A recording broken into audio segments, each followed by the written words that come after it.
خطاکاروں اور باغیوں کی سرزش کیسے ہونی چاہیے، یہ سارے ساتھ چلتے ہیں. اور ہم اسی طریقے سے مختلف حکایات سے ہوتے ہوئے اور 40ویں باب سے ہوتے ہوئے کہ جہاں پہ سارا اس نے بتایا کہ بادشاہ کو عمال کے یعنی فنکشنری جو اس کے انتخاب میں کیا اہمیت ہے اور کیسے اس کو منتخب کرنا چاہیے. اس طریقے سے تقریباً یہ 49ویں 50ویں باب پہ جا کے ہماری فہرست ختم ہوتی ہے. اور جو آپ کو دکھا ہے کہ بیت المال کے بارے میں باتیں آ رہی ہیں، ملحدین کے بارے میں بڑا ہے کہ اس کو کیسی رشوت دوانی کرنی چاہیے، اور پھر اسی طریقے سے جو مختلف فرقہ پرستی ہے. میں نے کہا نا کہ یہ کتاب تینوں آسپیکٹ کور کرتی ہے، اخلاقی پہلو، انتظامی پہلو اور مذہبی پہلو. اب آتے ہیں ہم اس کتاب کا آغاز کرتے ہیں وقت گردانی کرتے ہوئے. اور کتاب میں آپ دیکھتے ہیں کہ اس میں سیاست نامہ کا انہوں نے بتایا یہ کہ بنیادی طور پہ یہ تو وزیر تھے، اور سچی بات ہے کہ 30 سال انہوں نے وزیر اعظم رہے اور 1 سال بادشاہوں کے یہ دست راز تھے. اور اس میں انہوں نے جو ملک کے نظام میں جو خدمات کی 3 کتابیں لکھی. انہوں نے ایک سفر نامہ لکھا ہے اور یہ سیاست نامہ سب سے مشہور کتاب ہے جو فارسی میں لکھی گئی.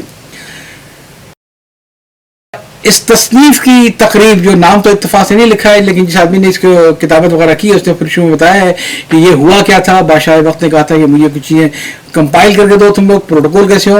تو اس کے جواب میں یہ ساری چیزیں لکھی گئی تھیں، اور لکھنے کے بعد اس کو بادشاہ نے اتنا پسند کیا کہ اس کو پھر کتاب کو ایک بڑی مقبولیت حاصل ہوگی. بنیادی طور پہ اس کتاب کا پس منظر ہے کہ یہ کتاب نظام الملک توسی نے کیوں لکھی تھی.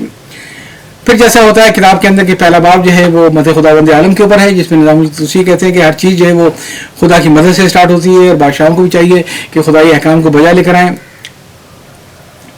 اور پھر نظام الملک توسی کہتے ہیں کہ سجدہ شکر ہونا چاہیے، شکر نعمت کرنا چاہیے.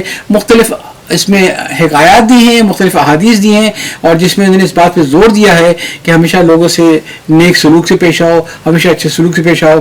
ایسا نہ ہو روز ہیٹ تمہیں اس کا جواب دینا پڑ جائے. ہماری ورگردانی آگے بڑھتی ہے. اس میں بتایا کہ کیا اس دور میں فوجیں تھیں، کس طریقے کی جنگیں ہوتی تھیں، اور نظام الملک توسی نے کیا کیا مشورے دیے تھے چیزوں کو مینیج کرنے کے لیے اور چیزوں کو پراپر گورننس رکھنے کے لیے. ایک یوں سمجھیے کہ مانیٹرنگ اینڈ اوور سائٹ جو اس دور میں بادشاہ کرنی پڑتی تھی اور اس دور میں کسی کارپوریٹ ہیڈ کرنی پڑتی ہے، یہ ساری چیزیں آپ کو سیاست نامہ سے مل جائیں گی.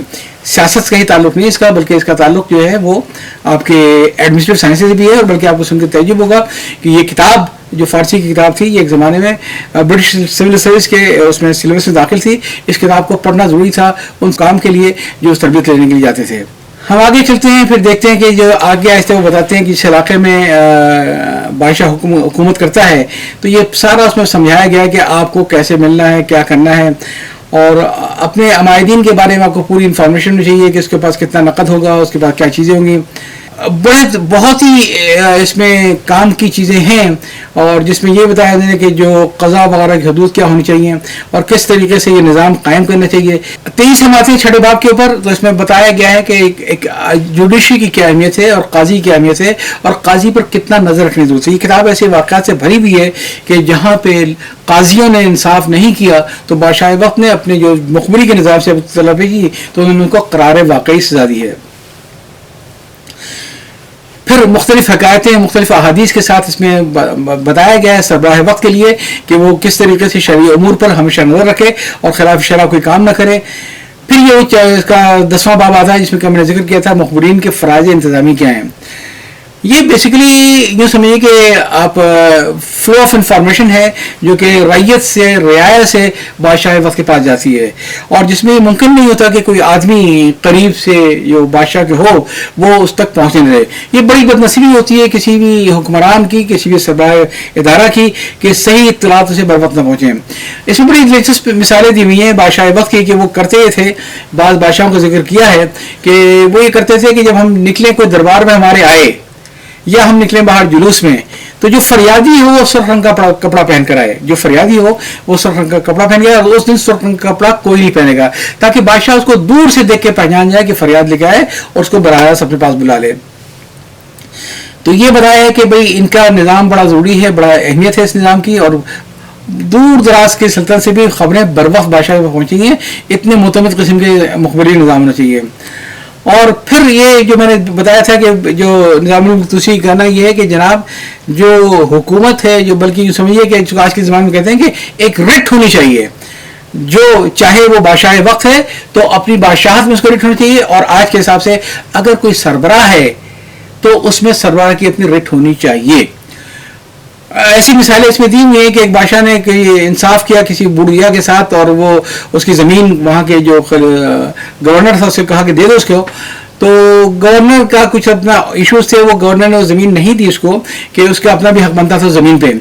تو خلیفہ وقت یا بادشاہ وقت نے اس کو بلوایا اپنے پاس اور اس کو 1000 درے لگوائے، اور وہ یہ کہ جب تمہیں حکم دے دیا گیا تو تمہارے پاس پھر کیا گنجائش تھی اس حکم کو نہ ماننے کی.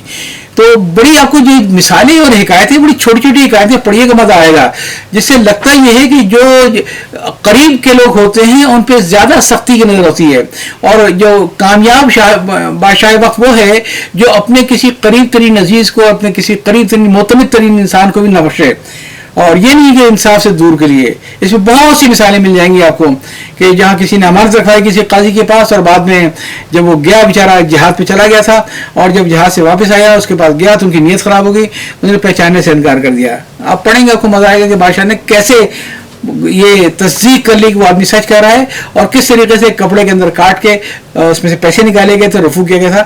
ایسی آپ کو بہت ساری چیزیں ملیں گی. تو وقت گردانی کرتے ہوئے پھر یہ کہ بار بار کہتے ہیں کہ بھئی جو مخبری کا نظام ہے وہ بنیادی طور پہ آپ کی حکومت کو برقرار رکھنے کا نہیں ہے، بلکہ ریت تک انصاف پہنچانے کے لیے، تاکہ ریت کے ساتھ اگر کوئی ظلم ہو رہا ہو تو بادشاہ اس کو بر وقت اس پہ قابو پا سکے.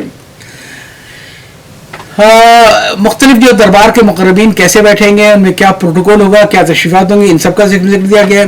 پھر فوج میں یہ کہا ہے کہ ضروری نہیں کہ آپ کی فوج کی جو ایک یونٹ ہو اس میں سارے ایک ہی قومیت کے لوگ ہوں، ایک ہی زبان کے لوگ ہوں، ان کو ملا کے رکھیں. اگر آپ کو کوئی ادارہ ہے، بہت بڑا ادارہ ہے، اس ادارے میں اپنے ملازمین میں یہ خیال کیجئے کہ ایسا نہ ہو کہ چھوٹے چھوٹے گروپ بن جائیں اور وہ گروپ اپنے آپس میں لابنگ اور مافیا بن جائیں.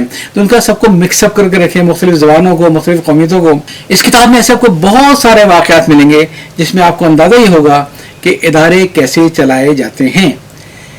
یہ کتاب ایک بہت اہم کتاب ہے، اور میں آپ لوگوں سے ریکویسٹ کروں گا کہ جناب اس کتاب کو لیجئے.